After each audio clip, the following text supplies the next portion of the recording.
there, this is Ross Izzard, and this is the Backcountry Fly Fishing Podcast, where we talk about fly fishing in more interesting places.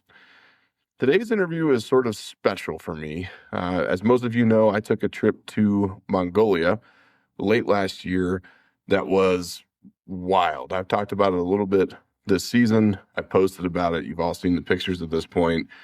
It was a crazy experience, to the point that I would actually call it a life-altering experience. And when I was out there, it was pretty cold, so there was certainly some environmental hardship going on, but also just the sheer remoteness of the place and the vast nature of the Mongolian steppe, as well as the culture and the history, right? This is the place where Genghis Khan was born and raised, where he brought up his empire, and ultimately where that empire fell.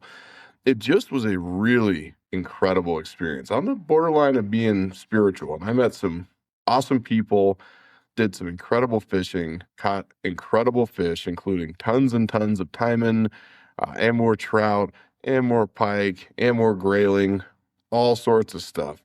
And it was just a fabulous, fabulous trip.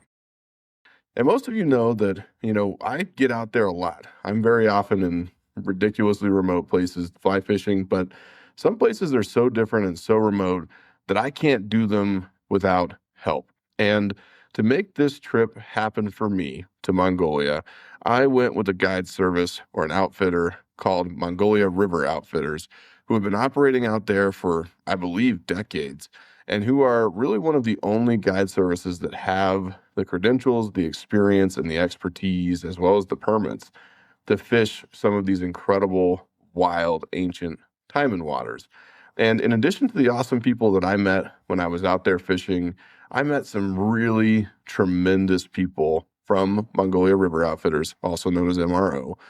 And one of those people was the head guide, Peter Fong. Now, Peter is an American, but he actually lives in Portugal. He's been all over the world. I mean, this guy is like a encyclopedia of fishing stories. I mean, he's been all over the place fishing for just about everything that you can imagine. And he has this incredibly deep, abiding respect for the river, for the fish, and for the sport of fly fishing that goes way beyond just angling and into the things that we're really looking for. And fishing with him, as well as with the other guides at MRO, was a really special experience. And I thought that it would make sense to get Peter onto the show to talk a little bit about Mongolia, his experience fishing in Mongolia and all over the world, and what the river means to him. So that's what we're going to do today. Peter will be our guest. It's a fairly long interview, but that's okay. He has a lot to say. So do I. It was an incredible trip that really altered my view on a lot of things, and it's something that I will remember for the rest of my life. And my hope is that those of you who are interested in going to Mongolia, maybe this can be the thing that finally gets you to pull the trigger and get out there, because it really is a spectacular place that you ought to see before you die. But even if you're not, I think that what Peter has to say about the river and about fly fishing and about these wild places is something that you can take with you and internalize really no matter where you fish. So it's a fun interview. Peter's a great guy. MRO is an incredible company, and I hope that you check him out. And without further ado, we will go ahead and jump in. Okay, our guest today is Peter Fong. I had the pleasure of fishing with Peter in Mongolia, which was a wild experience back in October.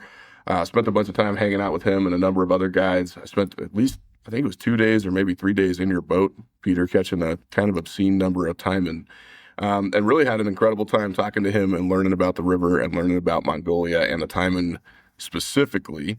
And wanted to have him on the show to tell us a little bit about his story, because I think, I've done a lot of crazy stuff in the fly fishing world, but I think Peter's got me beat, and has certainly spent a whole bunch more time in Mongolia than I have. So, Peter, thanks for hopping on with us. Yeah, thank you. You were there during really one of the best weeks I have to say I've experienced in my 20 years in Mongolia, and we've had some amazing days, but when you were there, we just had a string of beautiful weather, and because we had just, I'm not sure what the reason was, but we just had a really good year for taimen recruitment. The number of small taimen that we saw was just off the charts, and of course the big ones were there as usual. So It was really, I have to say, one of the most optimistic seasons that I've ever had, where what we saw in October makes me feel so good about what's coming in the future. Yeah, so I mean, how many fish? And I think in the end we said we caught like 257 fish or something across the group. It was, Is that the number? yeah, it was something. It was insane for taimen, which are notoriously finicky and can be hard to catch in numbers. But with six anglers, yeah, that was a crazy amount. That was definitely our record by far. Um, yeah, you just have to be grateful when you're on the water for a week like that. Yeah, dude. I mean, we were just I went in sort of expecting it to be maybe I'll see three time in the whole trip, and we just were. I mean, they weren't big. I mean, we'll talk more about timing here in a minute, but even a small timing is a really big trout, right? So like, it's pretty Oh awesome to be yeah, catching when you 20 plus inch think about fish. the number of fish we caught over 30 inches, for most people that would be the biggest trout of their life. Um, but it's just the way the taimen are. They do get bigger. 40 inches are possible, and even 50 inches are possible. Um, Yeah, they're so yeah, insane it kind animals. of skews how you feel about a big fish. You catch a 30 incher and you think, well, they could get bigger. Yeah, there's for sure some monsters in there. All right. Well, before we talk about the timing, I'd love to talk about you because you've been fly fishing for a long time. You've been all over the world, including, like you said, 20 years in Mongolia. So tell us your fly fishing story. How'd you get into this, and how'd you get here? Um, yeah, I mean, lucky, I think, in that my father loved to fish and was taking me fishing as soon as I could walk. Basically, I grew up in Brooklyn when my dad was going to grad school in New York, and we lived near Prospect Park, and we would walk down there and fish. And we also fished all around the city, Coney Island, Montauk,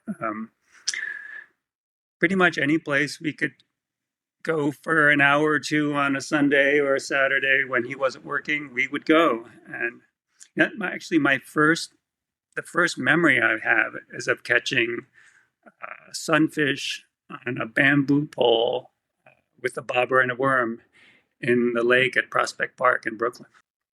And, I started fly fishing, I think when I was 11. One of my dad's friends gave me a little fiberglass fly rod, and we fished for bass and bluegills with little poppers. And after that, I was hooked. Spent a lot of time in Montana. Our kids were born in Montana. My wife and I both went to grad school there, and we lived in the Bitterroot Valley and the Paradise Valley, and also in Missoula. And yeah, I mean, I started guiding in 1978, so I was, basically still a teenager. I became a guide in the summer in Yellowstone National Park. And then I took a long time off. I didn't go back to guiding until, basically, I was a middle-aged person. Um, my wife and I were living in China, and we had moved there directly from Montana, and I had the worst case of whatever the opposite of cabin fever is. It's city fever. But to move from a place like Western Montana to a city of 20 million, I was just going nuts. I wanted to go outside so badly. And there are rivers in Shanghai.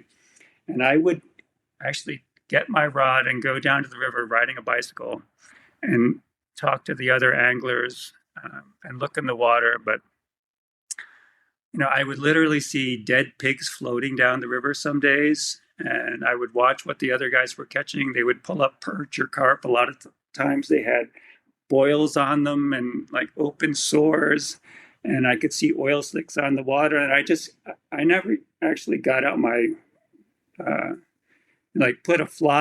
tied a fly on and got my line wet, because I just didn't want to put my line in that water. So I was just looking for places to go, places close to Shanghai that I could fly to. And I could see Mongolia was there. I'd been reading about taimen my whole life, and I mean, when I was a kid, all I did was read stories about explorers and about fishing, basically. And if they combine the two, exploring and fishing, then of course I read that book. So I knew about taimen. Um, And at the time, I was doing some travel writing for the New York Times and other publications, just writing about the trips that we were taking with our family when our children were small. So I wrote to, there were 3 reputable outfitters in Mongolia at the time. I wrote to all 3. 2 of them said, yeah, come out and we'll give you a discounted week if you do a story about our operation. And then about a month or 2 before I was supposed to go, one of the guys at Mongolia River Outfitters had to quit. And one of the founders of the company, Mark Johnstad, who's also lived in Montana, it turns out we had a lot in common and a lot of coincidences in our past. We had been living pretty much across the river from his parents. When I went down to fish on the Yellowstone, if I just walked upstream 400 yards, I could see his parents' house. And his mother volunteered in the school where my wife was the principal. But we never met in Montana. We met in Mongolia, and yeah, just good fortune, I think. Once I was there and working as a guide, I realized I have to go back every year. So did you take the trip to just go like check it out and fish for taimen for the first time before you became a guide, or were you just like out of the gate in guide training? Yeah, I mean, when the guide had to quit, Mark had been doing some checking about my background, and he knew I'd been a guide before. So he offered me the job before I got there. He said, instead of coming out for a week, why don't you just come out for the season? And at first I said no because our kids were small. But my wife encouraged me to go, so I went. All right, so tell me about that, right? Because one of the things that I learned pretty quickly out there was that, I mean, taimen are, they're salmonids. They are effectively trout. They sort of look like trout. They're just monsters, but they don't behave exactly like trout. Like they're not, the water that we fished is different than where I would expect to be fishing for most species of trout. They behave differently than trout. Obviously, the environment there is much different than the average trout stream that you would find in the U.S. or even in most of Europe. So, like, you're going out there for the first time. You're going out for a whole season. Presumably, you've never touched a taimen before, but you've guided for trout and for other species elsewhere in the world. Tell me how that went. Well, we had a week with the guides. A few of the other guides were also new to Mongolia, and so we had a week with a couple of guides who had been there before, and they took us down the river on an exploratory. What you saw when you were there in October was kind of the similar conditions my first week, although I arrived in August.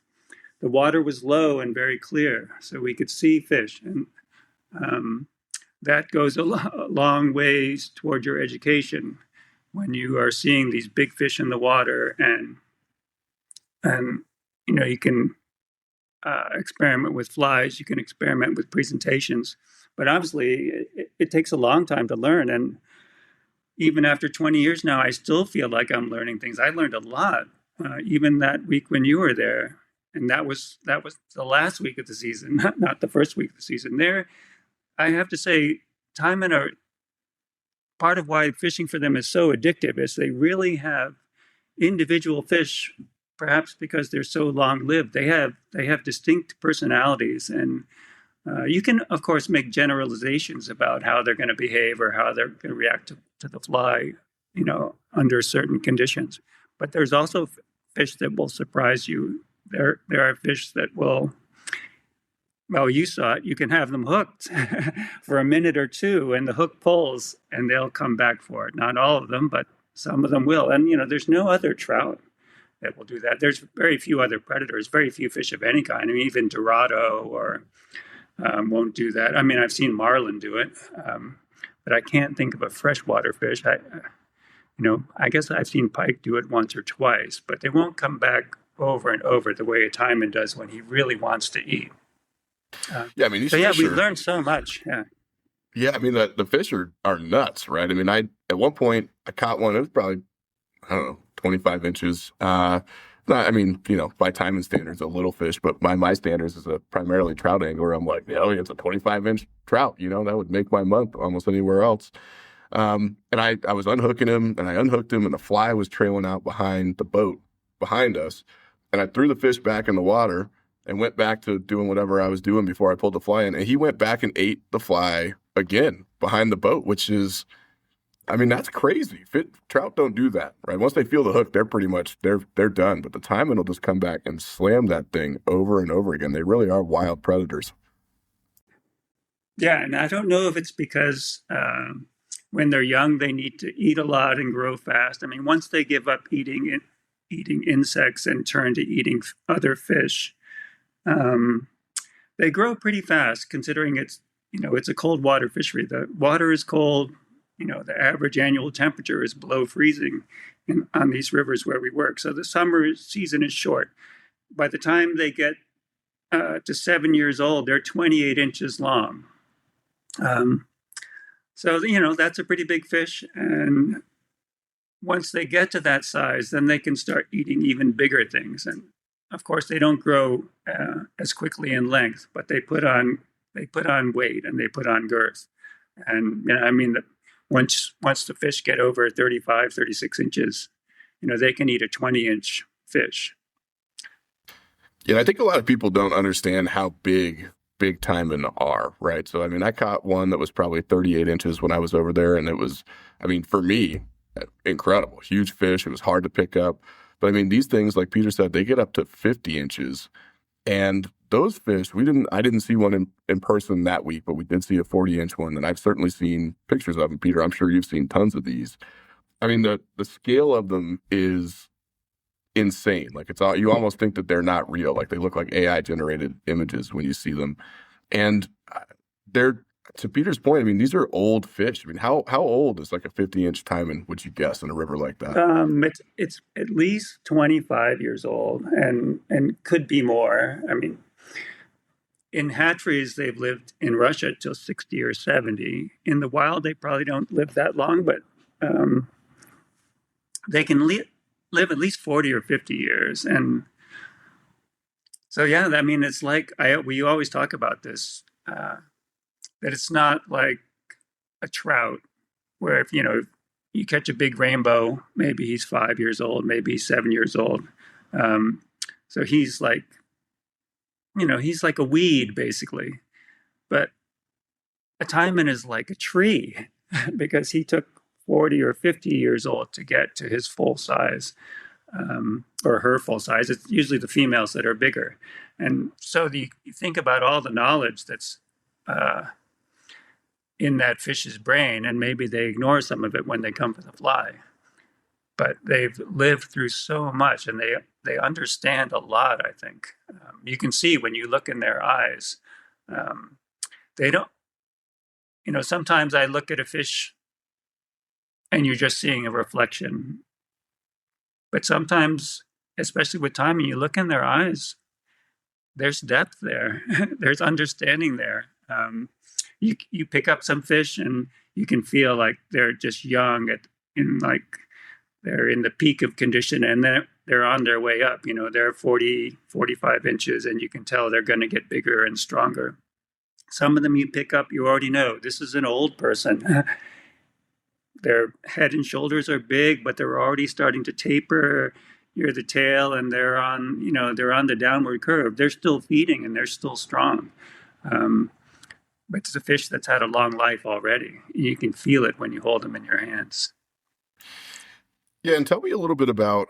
Well, let me start with this. When I was over there, one of the things that struck me was, number one, how far out these rivers were. And I'm not going to name them here, that these are special places and they're protected places, so I'm not going to name the rivers, but they're not easy to get to. And first of all, I can't imagine what that was like when you were first going over there, 20 years ago. I imagine it was much different even than it is today. But one of the things that sort of happened for me is we're heading down these rivers. The fish, as Peter said, are these sort of, they're ancient in the general sense, which is to say that they've been in these river systems for, far longer than humans have been around to look at them. They've been there forever. But also the place itself has this sort of, I hate to be too woo-woo about it, but almost a consciousness to it, right? There's so much history there. It's Genghis Khan's old stomping grounds. There've been Empires have risen and fallen there. You've got these ancient rivers that have supported people way, way back before we even started really thinking about Western civilization.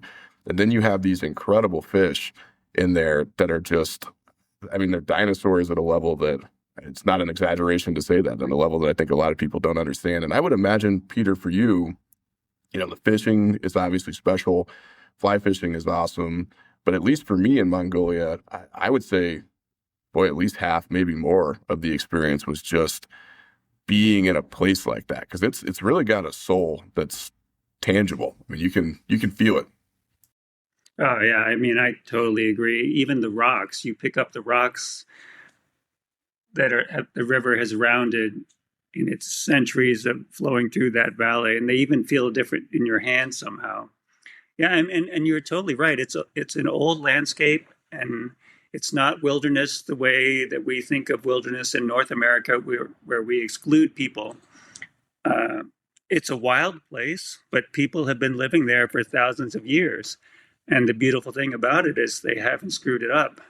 I mean, the nomadic herders are still living the way that they used to live, um, with the addition of a cell phone and a satellite dish and a solar panel. But no, they still follow the grass. They move their animals around, and instead of moving the ger, which is the Mongolian home structure, instead of moving that ger, which is made of felt and canvas and wood, instead of moving it with a yak cart or a camel cart, they're moving it with a truck. But otherwise, the rest of their lives are not much different. They're still monitoring the grass, monitoring the water, watching the weather, trying to keep their animals warm and fed and watered. I mean, I think any rancher in Montana or Colorado can probably sympathize with what they're doing, but they're not limited by fences.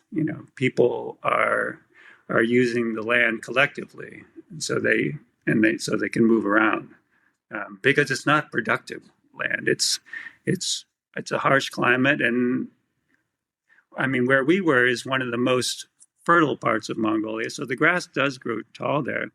But we work on two rivers, and in the other river where we work, you rarely see the grass more than knee high, ankle high a lot of the times, because you're at higher elevation, you're farther north, the ground is stony. Like the valley where we were, you can see topsoil a couple feet deep. And that's part of why that river is so productive. Well, and I think, man, I've been all over the place. I know a lot of people who listen to the show have been all over the place, but just to set the stage, right? You fly into Mongolia, you land in Ulaanbaatar, the capital city, which is really this, it's this incredibly cosmopolitan city. I mean, it's not a small city the way that I think people probably imagine when they think of Mongolia. I mean, it is a really large city with huge buildings and restaurants. It's very clean, shops. I mean, it's really an incredible place culturally and just from a sort of a experiential perspective. But then when you leave the city, the steppe is just vast. I mean, it took us 11 hours or something to drive out to where we put in, and you're driving through this sort of endless steppe. And like Peter said, there's no farmland there. You can't really farm in Mongolia, at least not productively. So it's just grassland and herds and tracks through the steppe all over the place until you finally get out to the river, which is in this sort of more mountainous region to the north. And one of the things that really struck me was that this is hard living, right? I mean, these people are out there, they're following their herds, as Peter said, they're living in gers, which are effectively these sort of insulated yurts that follow them around as they are moving around the steppe or moving around those northern regions. But it was cold when we were there. And I had to, Peter, I know you were rowing, so like you kind of had a little bit of an advantage, but like Peter would sometimes strip down to a hoodie, and I'm like freezing to death in the back of the boat. I mean, it was cold at a level some of those days that is almost hard to describe. And then you think about the kind of people who live there and have lived there and who have made that river work and that land work for all of these thousands of years. And that's a special person. I have a lot of respect for that because it is a harsh environment. And I think without being there, there's nothing in the U.S., I don't think, that is in that same vein. I mean, there are parts of it that look like Colorado, parts of it that look like Montana. You could take a picture and maybe trick somebody into thinking that's where you were. But to be there and experience the landscape and just the sort of starkness of it in some ways is really a pretty wild experience. And I had a lot of respect for the folks that were helping us out and the folks who lived there when I came away from it that I think will stick with me for a long time. Well, it's funny too, because the week that you were there, I would call that relatively seasonable weather, because we had some days in the mid 50s, but we also had some mornings where we had ice in the guides for a couple hours.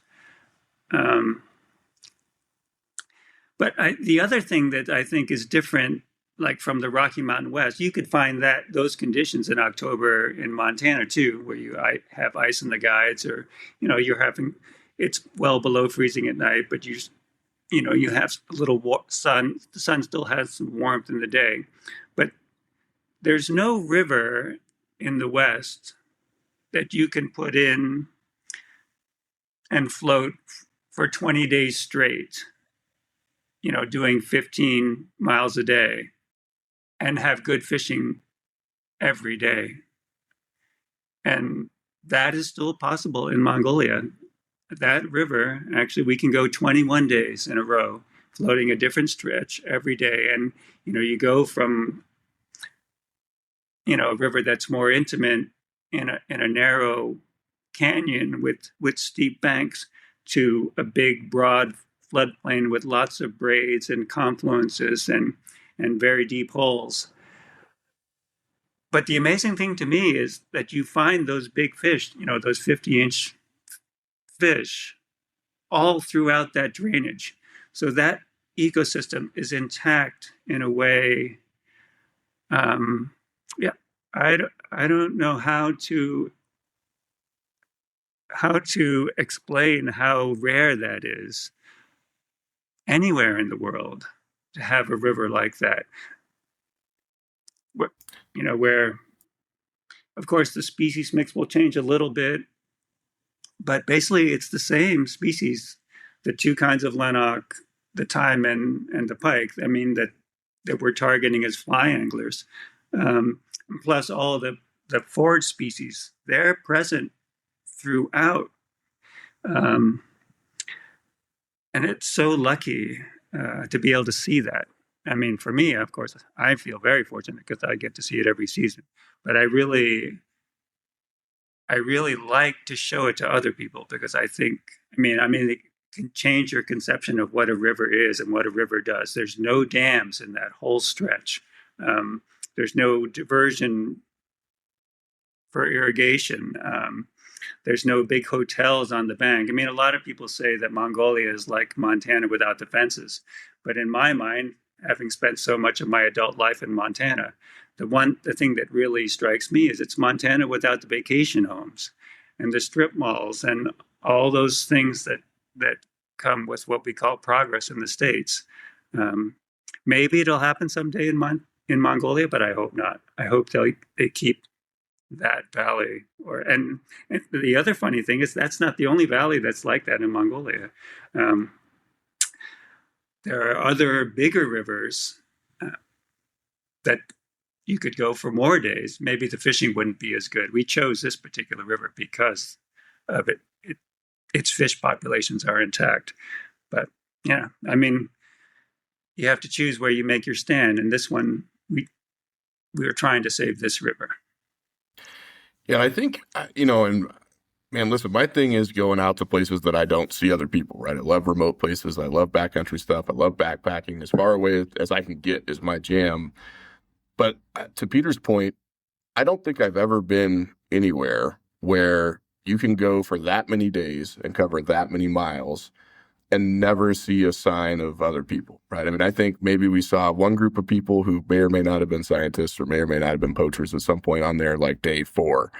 I think they were scientists, yeah. Okay, they were actual scientists. That's good. Yeah. And then we really didn't see anyone else other than like a couple of structures, like old houses out there for days. You can float for 20 miles a day and see nothing, no roads, no buildings, no hotels, no houses. I mean, it is pristine at a level that I don't know for sure that that exists in the Western world anymore. And that's pretty special to be able to see something that's not just intact, but is intact at that kind of scale. And it's worth protecting for sure. Oh, yeah. And then the amazing thing, too, is that it's not that the people aren't there. The people are around. But when we were going by, because it's fall, everyone is focused on cutting hay. And so unless they happen to be right on the bank, we won't see them. They're just because we're in the boat, we're below the bank, we're just passing by. I mean, it's not a lot of people. It's not densely populated. But now this time of year, now when it's full winter, those old buildings that we saw were winter camps. And so if you were going down the river now, and of course you'd have to be, the river would be iced over a meter thick, but you would see more people, still not a lot of people, but you would see more people. All of those camps, a family would be there with their sheep and their goats, feeding them hay and, trying to keep their herd alive until spring. Well, one of the things that I found, I guess, amusing, but also cool, I mean, it's part of life out there, is that when you're driving down these highways, and there aren't that many highways in Mongolia, but when you're driving down it, they've loaded all of this hay up onto these trucks. And it's 30 feet tall and it's like hanging out over the side. I mean, it looks like those, the sand crawlers from Star Wars, it's like Yeah. huge, and they're leaning over, and there are just hundreds of them all over the place. So I imagine that the hay thing is a big thing. And it's a good point. I mean, we didn't see them, but that doesn't mean they're not there. I just think Right. they're not there in the way that we've come to expect in the U.S., right? Where you find a beautiful place and pretty soon you're trying to decide whether or not you're allowed to fish next to a guy's swimming pool who wasn't there 3 years No, ago. exactly. Yeah, exactly. Yeah, the people are there, and I have to say, if you needed help, and had to, just somehow make contact with someone who could provide assistance, they would be so ready and willing to help you. And you wouldn't have to go far. You wouldn't have to go more than a mile or two before you ran into somebody. So tell me a little bit about the conservation side of this, Peter, because we talked about it quite a bit on the way out and then on the way back. There's a highway being built up there, and there are parts of it are finished, and it's just a well paved, brand new road. And there are other parts that are not finished, and so periodically the Jeeps have to get off the road and go bump around off in the steppe, and then they come back to it. But it's a vast project. I mean, I don't know how many miles of road that is, but 100. I mean, I don't know. It was an incredibly More, I think.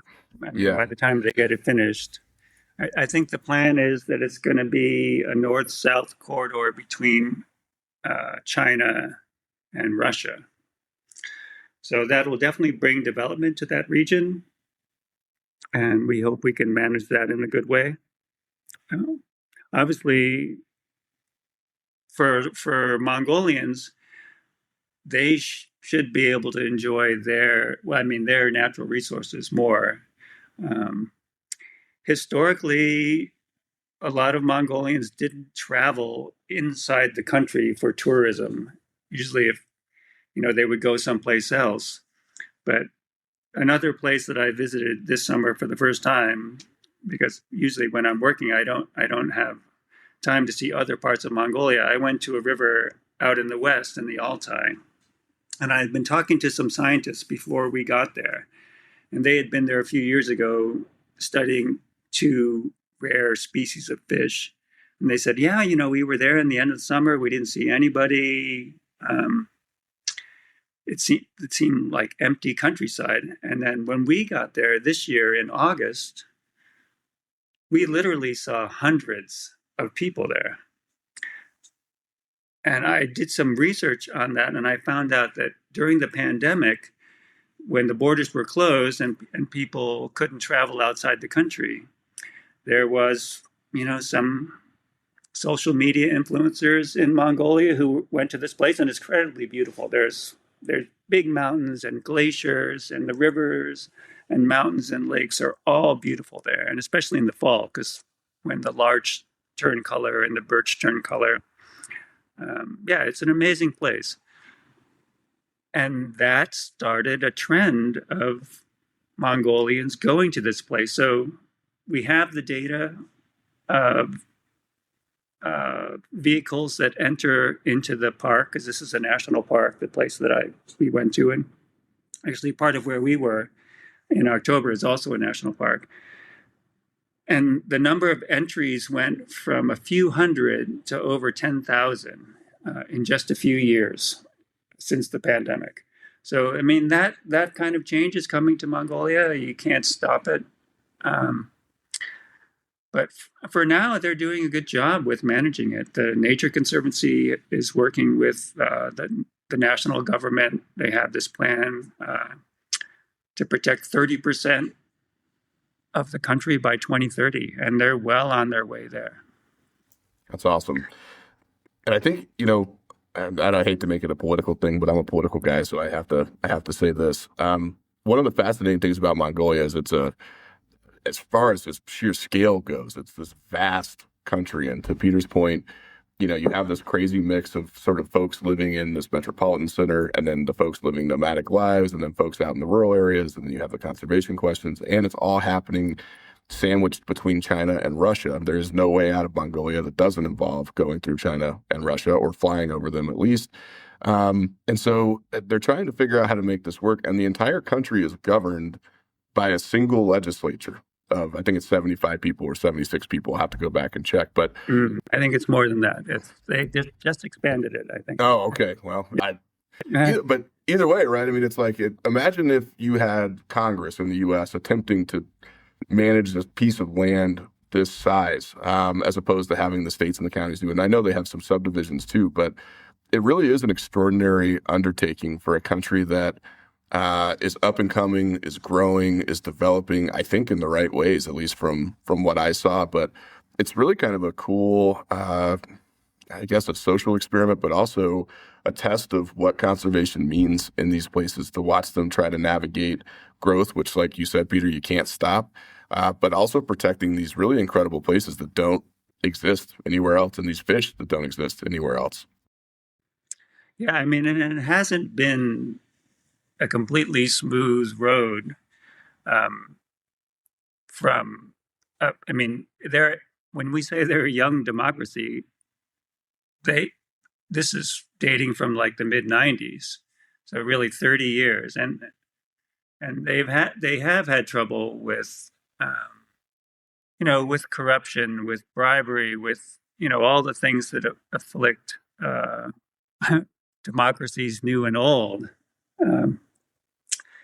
But they also, because of there's such an ingrained sense that the landscape is not just a place to be exploited, that it's alive and part of the culture. And even the people who live in the city, like Ulaanbaatar has more than half of the entire population of the country. So the country itself is about 3 million, 1.5 million live in Ulaanbaatar. Even those people, though, they're not more than 1 or 2 generations removed from being nomadic herders. So that sense that the land is something that has to be protected, not just land, but land, air, and water, that all of those things have to be protected. I think that's pretty deep in the way most Mongolians think of their country. So, I mean, that's another cause for optimism. Yeah. Yeah, and tell me a little bit about how the guide services and Westerners who have really fallen in love with the place are involved in that too. And I'll throw in an extra piece there, which is to say that, we just got done doing an episode about bad fly fishing guides, right? Which made a bunch of people mad. Now I'm getting hate mail, but there are different species. Looking forward to listening to that. Yeah, there are different types of guides, right? I think there are the amusement park guides who are there to take you down the river and throw this fly at that rock and catch that fish that they saw last week so that you can take a picture. And that's their gig. And like, look, they're just trying to make money. I get it. But it isn't really, in a lot of cases, as involved with respecting and conserving the place as I think it probably should be if we're going to be serious about it. One of the things that I noticed with Mongolia River Outfitters, and Peter, with you in particular, although, the other guides were incredible too, you spend a lot of time focusing on educating the folks who were with you, right? So like when I was in your boat, we spent a lot of time talking about why things were the way they were, the history of it, the ecology of it, the sort of general environmental stuff that was going on, and some of the politics too, which is really, I mean, I won't say it's unique because I have seen it in a few other places, but it's rare that I find an outfitter that is that deeply ingrained in and familiar with that sort of conservation work. And I wonder if you could talk a little bit about how Mongolia River Outfitters and you specifically are engaged in that, and sort of how you come alongside, and if you can help, but at least sort of try to facilitate the stewardship of these places. Well, I mean, the Mongolia River Outfitters, the vision of it as a public-private partnership, like using a for-profit enterprise to enhance conservation, that's the vision of Mark Johnstad, who's one of the founders of the company. And I was just lucky enough to get, to stumble on it basically, and realize, what's happening here absolutely aligns with what's in my head as far as what I believe about what fly fishing can do, and or what our responsibility is to the planet. But I mean, Mongolia changed my life for the better so much, and the river. I mean, I've talked about this with other people. The river to me it's like a god. I don't think I'm understating it when I say it, that I worship that river, and then I feel a very, a connection to the river that goes beyond, you can't, well, in my brain, you can't have that sort of connection, even with a city. And I don't know why, because it's not that I don't like cities, but there is something about this particular place and this particular river that really resonates with me. And I've had so many just transformative experiences on it. When a new person comes, like, so you show up in the river, of course, I don't know you, but my first instinct is, I want you to understand this river. I want you to see this river at its best. And, maybe because of weather or something else, that doesn't happen. But I want everyone to have that experience of the river as literally as this divine being, like this place that you can communicate with. It's not like just we're asking it to give us a fish. It's giving us so much more than that, and that's part of why we have why we float a different stretch every day, and we go at least 7 days. We don't let. I mean, you could do it, I guess, if you wanted to just show up the river one day and then go back to the city. But you really need to spend a little time there to understand what it's about, and how wonderful a place it is, and what a generous place it is, even considering the harsh climate and how far you had to get there. It gives back to you so much, and that's even if that's before you catch any fish. But the fish are there, and of course, and the river is generous with that too. Yeah, I mean, it's such an incredible place that I spent, especially toward the back half of the trip. Eventually, I was fishing with an older guy. It was his last trip to Mongolia. He caught his last taimen, and then he sort of hung up his fly rod. It was really kind of a powerful thing, actually. But I would occasionally just sit in the back and just enjoy being there. And I know exactly what you mean. The river is an entity that needs to be thought of as its own thing, and not just a place that we go to get what we want or take the picture that we want. And I thought it was very cool that you and the outfitter in particular, MRO, really seems to focus on that kind of from the jump, which I think is more uncommon than it should be. And that was something I really appreciated about the trip and about your guiding. Well, and that guy had been to Mongolia like 10 times or 11 times, just not to that particular river. And so I'm glad that he was able to have that time on that river. Yeah, I think it was really special for him. And while he and I were freezing in a teepee, we talked quite a lot about it. So we got to know each other. Yeah, no, I mean, I can't, these experiences are always kind of hard, right? Because it's it's almost hard to capture them accurately in words and tell people how much of a special experience it was. It's something that I'll remember for the rest of my life. I will get back to Mongolia here one of these days with Mongolia River Outfitters. But also, it's just something that I'll carry with me for a very long time. It was an incredible experience, and it's something that I think a lot of folks view Mongolia as a bucket list trip. They are like, well, maybe someday I'll get out there, and it just seems kind of right out of reach, maybe financially, or it just seems like it's a long way away, which it is. It's 6,000 miles away, so it's not a short trip. But it is so worth it. Having gone all over the place, being able to get out there and experience that particular place, experience the respect that the folks there have for that place, and touch a fish like a taimen or the others, right? The Amur trout or the Amur pike or all the other crazy species. I mean, I managed to catch all the Pokemon while we were out there, which was great. But it was one of the most incredible fishing experiences of my life. And I tell you what, if you have an interest in Mongolia, start looking, man. It's worth going out there. And Peter, I wonder if you could tell us a bit about how somebody could get linked up with MRO or with you if they were starting to think through what it would look like to get over there themselves. Well, there's two websites that you can check out for one for each of the rivers that we work on. MongoliaRivers.com is one of them, and FishMongolia.com is the other.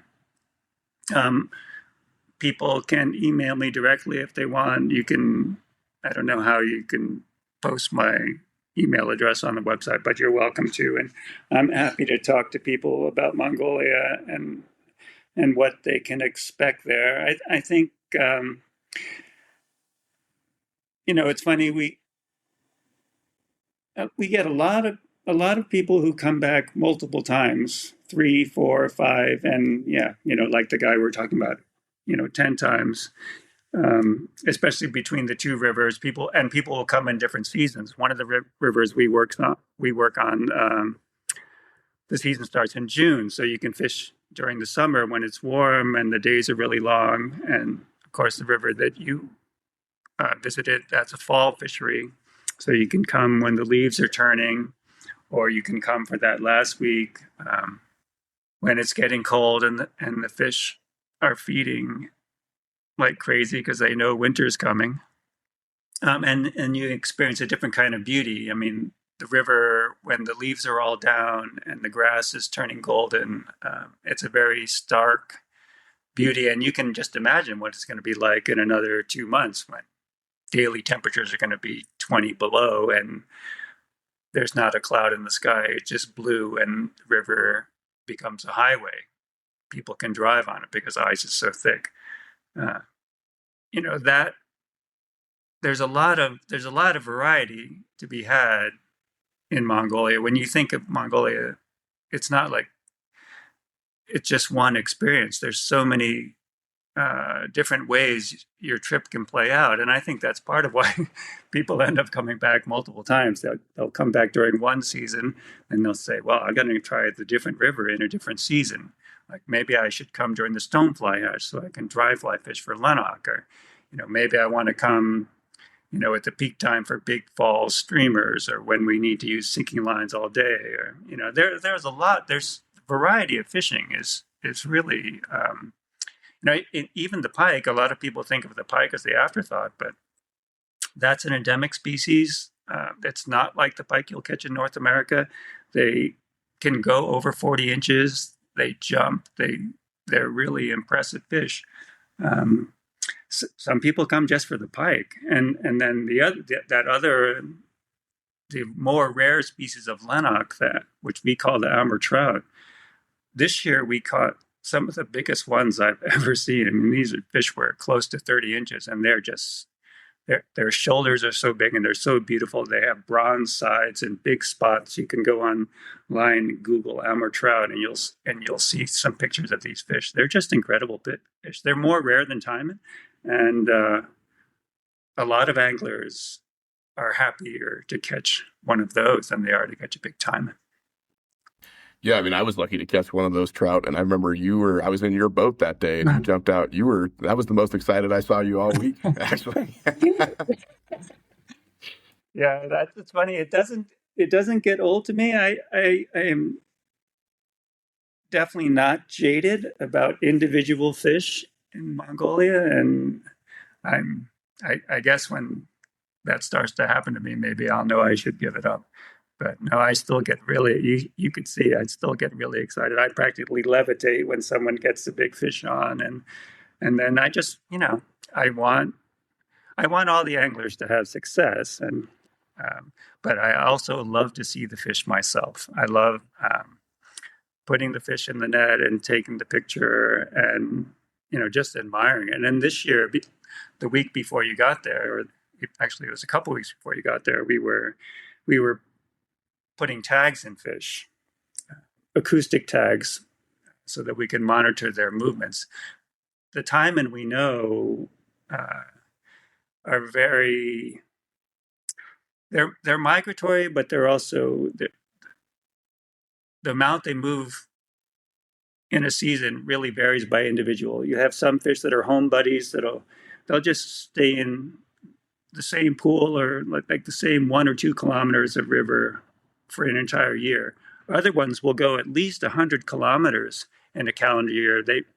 I'm sure they go farther, but we don't have transmitters, so we don't know how far they go. And they're not like salmon where everyone's going out to the sea and then everyone's coming back at the same time. These fish are deciding as individuals, what do I want to do? Am I just going to stay here and grow big and fat in this pool, or do I want to travel around and see what else the river has to offer? And so they do it. So we've done a few tagging studies in the past, but this year we got, I think, the scientists from the Wild Salmon Center, they put at least 60 tags in different species and fish of different sizes. So I'm really looking forward to what we're going to find out when we download the data next summer.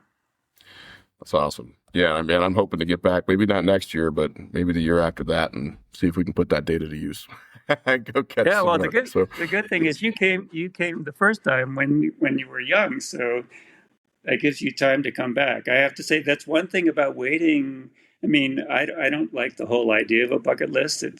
There's something about that my brain recoils against. But if you're saving these experiences for when you're old,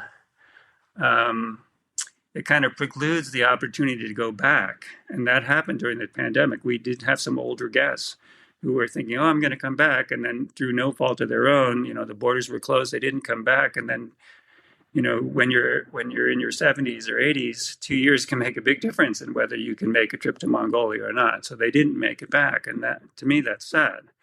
So if it's in your mind that this is something that you would want to do, I recommend go. Don't wait till you're old to go. Don't think, oh yeah, I got lots of time. Maybe you do, maybe you don't. Yeah, tomorrow is. I mean, tomorrow's never promised, right? That's for sure. Exactly. I do appreciate you saying that I'm young, though. Thank you, as a 40-year-old. Well, you're young compared to me. So, well, I will put both websites in the show notes for this episode. I will also put, Peter, your email in the show notes if you're okay with it. Yeah, be aware that if you reach out to Peter, he might get you in trouble, because as soon as I was done in Mongolia, we started talking about another outfitter in Africa that he's gone and done. And having been all over the world, I suspect that he could get you in an awful lot of trouble if he so chose. So you've been warned if you decide to go down that route. That's the best kind of trouble, though. If you like to travel, and I mean, there are so many beautiful places in the world. I mean, obviously, I spend a lot of time in Mongolia every year.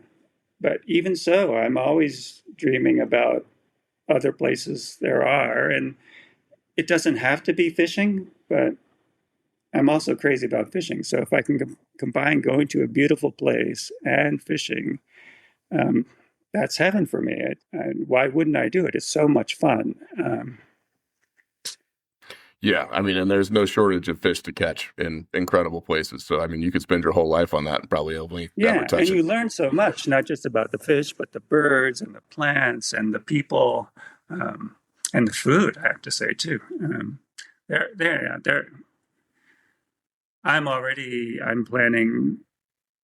trying to plan as many trips as I can before the guide season starts in Mongolia. So I think, well, now it's January. I have until June 15th. I need to get out and do what I want to do. not that I dread work, but before I go back to work. Yeah, that's right. Well, I mean, at least going back to work for you means fishing in Mongolia, so we can all. Well, I don't fish, though, actually, as you saw. That's true. You're just running the boat. Yeah. Well, but not just. It's still a really fun thing to do. I love being at the oars. Well, I'm not holding my own rod when I'm there. No, but you're a hell of a guide. You know that place better than almost anybody, I would imagine, after 20 years there, and it was an incredible experience. So, as Peter said, if you are interested in getting to Mongolia, don't wait. Give him a shout. It is a just wild, life-altering experience, and it's definitely one worth having. And Peter, I so appreciate you coming on and talking about this. I appreciate all the effort that you put into making that week really, really special. When I was out there, and I'm hoping to see you in Mongolia again at some point here in the not so distant future. Yeah, that would be great. I mean, I had a great time with that whole.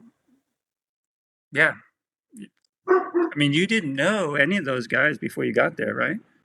No, never met any of them. No, yeah, but we had a great time, and I think that's one of the fun things about Mongolia too. It's kind of a self-selecting group of people who are willing to make the effort to go there, and so I mean, you can get there. I mean, if you can come with friends or family, all the better. That's even more fun. But if you just show up, you're going to find people who have the similar sense of adventure that you do. And that makes it fun too. You get to a new place, suddenly you have all these new friends, and you're seeing new water every day. It's a really lucky thing. It really is. Well, Peter, thank you so much. Yeah, it was fun. All right, we've been talking to Peter Fong with Mongolia River Outfitters.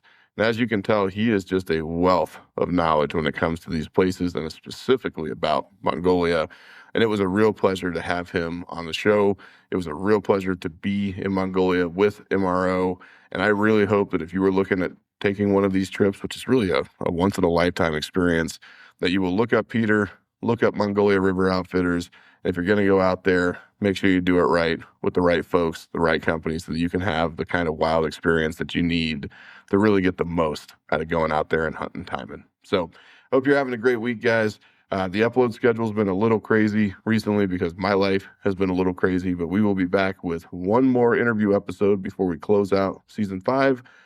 And then we will be taking a short break before we start season 6. So until then, get out there, stay warm, stay on those fish, and we'll see you back here real soon. Till next time, this is Ross. Maybe I'll see you out there. I hope it's in Mongolia.